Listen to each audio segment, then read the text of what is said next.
राज्यावरती महाराजांच्या निधनानंतर चालून आला होता। औरंगजेब जिंकायला आला होता महाराष्ट्र, पण महाराष्ट्राच्या मातीचा एक कणही जिंकू शकला नाही। महाराजांपासून स्फूर्ती आणि प्रेरणा घेतलेल्या महाराष्ट्राने, मग त्याच्यात साहजिकच आहे छत्रपती संभाजीराजे, राजाराम महाराज, ताराराणी आणि असंख्य मावळ्यांनी त्याला मुठमाती दिली। थोडक्यात काय की महाराष्ट्र जिंकायला आलेला औरंगजेब, गुजरातमध्ये जन्मलेला औरंगजेब महाराष्ट्र जिंकायला आला होता। महाराष्ट्रातली माती तो जिंकू शकला नाही, मातीचा कण जिंकू शकला नाही, पण महाराष्ट्राने त्याला मुठमाती दिली। अशा औरंगजेबाचं समर्थन कोणीही शिवप्रेमी करणार नाही। त्याच्यामुळे जर कोणी त्यांचं थडगं उकळण्याची भाषा करत असेल तर नुसती भाषा किंवा आंदोलन करण्यापेक्षा डबल इंजिन सरकार जे आहे ते नुसतं वाफा सोडतंय का? कारण मुख्यमंत्र्यांनी ही कबर उखडण्यामध्ये असमर्थता दाखवलेली आहे आणि त्याला केंद्राचं संरक्षण आहे। म्हणजे केंद्र सरकार औरंगजेबाच्या थडग्याला संरक्षण देणार असेल तर मग केंद्र सरकारला विचारलं पाहिजे, किंवा भारतीय जनता पक्षाला आम्ही विचारतोय, तो औरंगजेब तुमचा कोण लागतो? आणि दुसरी गोष्ट अशी की औरंगजेब असो, अफजल खान असो, ही छत्रपती शिवाजी महाराजांच्या पराक्रमाचे पुरावे आहेत। ते जर यांना वाटत असेल नष्ट करायचं तर आंदोलन काय करताय? तुम्ही सरकारकडे जा, मोदींकडे जा आणि मोदींना म्हणा की गुजरातमध्ये जन्माला आलेला औरंगजेब जो महाराष्ट्राने त्याला मुठमाती दिली, ती कबर तुम्ही उद्ध्वस्त करा। आणि तो जेव्हा सोहळा कराल तेव्हा चंद्राबाबू आणि नितीश कुमारला प्रमुख पाहुणे म्हणून बोलवा। आहे सोपा विषय आहे, त्याच्यात दंगल करायचं कारण काय? नागपूरची दंगल पूर्वनियोजित होती, कारण अफवा त्याच्या आधी खूप मोठ्या प्रमाणात। आता त्याच्याबद्दल गृहमंत्र्यांचं घर हे नागपूर आहे, RSSचं मुख्य कार्यालय नागपूर आहे। अशा या नागपूरमध्ये हिंदू खतरमे कसा काय? मग इतके वर्ष तुम्ही केलं तरी काय नेमकं?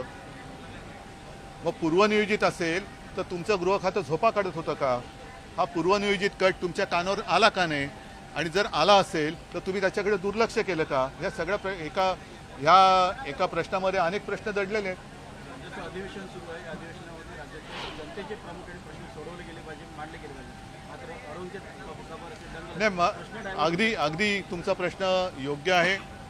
सरकार त्याचं अपयश लपवण्याचा प्रयत्न करते आणि हे अपयश लपवण्यामध्ये आणखीन अपयशी ठरते। मला भारतीय जनता पक्षाला एक प्रश्न विचारायचा आहे की तुमचं हिंदुत्व आम्ही पाहिलेलं आहे, हे हिंदुत्वाचं ढोंग आम्ही पाहिलेलं आहे। तुम्हाला जर का एवढा हिरव्या रंगावरती राग असेल तर पहिल्या प्रथम तुम्ही तुमच्या झेंड्यावरचा हिरवा रंग काढून दाखवा। भारतीय जनता पक्षाने पहिले ते करावं आणि मग हिंदू मुस्लिम करावं। कारण एका बाजूला हिंदुस्थान पाकिस्तान करायचं आणि पाकिस्तानसोबत मॅच खेळायची, ती मॅच दुबईत करायची आणि त्या मॅचला यांची पोरं टोरं जाऊन ती मॅच बघणार। म्हणजे मंत्र्यांची पोरं, अमित शहांचा मुलगा हा मॅच आयोजित करणार, इकडे साध्या मुलांना, गरिबाच्या मुलांना हिंदुस्थान पाकिस्तान करून लढवायचं आणि तिकडे दुबईत जाऊन मॅच बघायची। हे हिंदुत्व कोणतं? बांगलादेशमध्ये हिंदूंवरती अत्याचार होत आहेत ही माहिती आल्यानंतर एक तर तुम्ही त्या शेख हसीनांना इकडे सहारा दिला, त्या नक्की कुठे आहेत कल्पना नाही, पण त्याच बांगलादेशबरोबर क्रिकेट मॅच खेळायची, म्हणजे सर्वसामान्यांच्या घराची होळी करायची आणि त्याच्यावर तुम्ही राजकारणाची पोळी भाजायची। हे अत्यंत घृणास्पद राजकारण आहे। अशा घटनांना चिथावणीखोर वक्तव्य जबाबदार आहेत का? कारण अबू आझमी असतील किंवा नितेश राणे असतील अधिवेशन काळात नाही, यांची मिलीभगत आहे, यांची सगळी मिलीभगत आहे, यांच्याकडे कोणते मुद्दे राहिलेले नाहीत। परत एकदा सांगतो, औरंगजेबाचं समर्थन कोणी शिवप्रेमी करणार नाही, आम्ही पण करत नाही, करूच शकत नाही।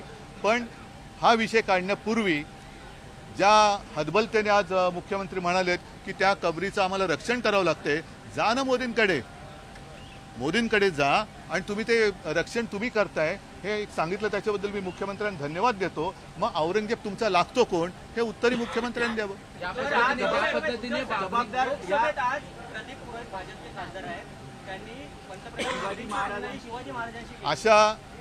हेच तर भाजपचं घाणेरडं राजकारण आहे। म्हणजे एका बाजूला ही पराक्रमाची प्रतीकं जी आहेत किंवा पुरावे आहेत ते काढायचे आणि कोणाही ऐरागैराची आमच्या दैवताबरोबर तुलना करायची। कोरटकर मोकाट सुटलाय, त्याला काही पकडत नाही, सोलापूरकर आहे, कोश्यारी तर इकडे मजा मारून गेलेले आहेत। म्हणजे एका बाजूनी शिवछत्रपतींचा अपमान करायचा आणि दुसऱ्या बाजूला तुम्ही औरंगजेबाचा विषय काढून आमच्यात दंगली लावायच्या.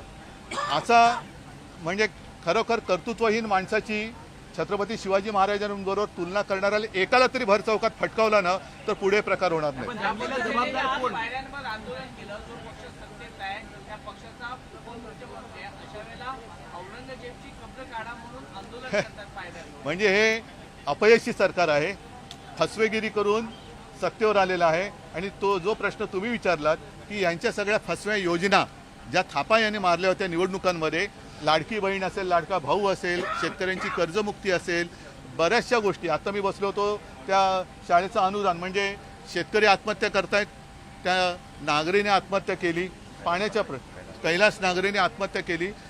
त्यांच्या बहिणींनी काल सगळ्यांसमोर आपल्या सरकारला सांगितलं की तुम्हाला लाज वाटली पाहिजे, भारत हा कृषीप्रधान देश म्हणता आणि शेतकरी आत्महत्या करतात, तुम्हाला कसलीच लाज नाही वाटत? काय उत्तर काय तुमच्याकडे? शिक्षक आत्महत्या करतायत. म्हणजे एक एक गोष्ट तुम्ही औरंगजेबाचं थडगं जरूर उकरा, पण त्याच वेळेला शेतकऱ्यांच्या चिता जळतायत त्याच्याकडे लक्ष देणार आहेत की नाही?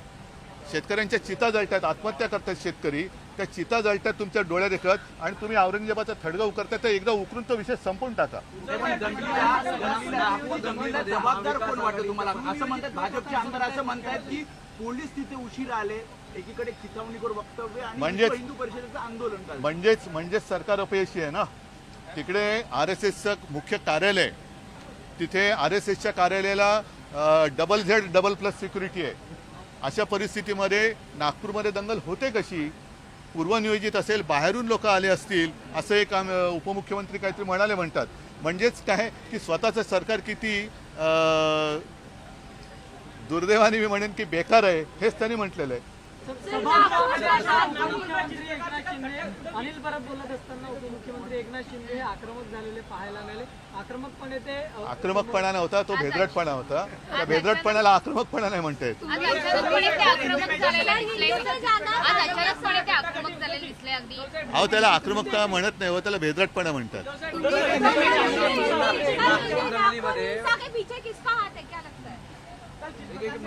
मैं मुख्यमंत्री नहीं हूँ, ना ही मैं गृह मंत्री हूँ. तो मुख्यमंत्री जो है, मुख्यमंत्री जी को पूछो किसका हाथ है, क्योंकि RSS का मुख्यालय वहाँ है. अब इनके कार्यकाल में वहाँ डबल इंजन सरकार है ना, महाराष्ट्र में और केंद्र में. तो डबल इंजन सरकार की असफलता है, और अगर ये सरकार असफल है तो इन्होंने इस्तीफा देना चाहिए. सर, भाजपा ने कहा था कि ये हिंसा है जो ये साजिश की ओर इशारा करती है, साजिश की ओर इशारा करती है. किसकी साजिश है? किसकी साजिश है?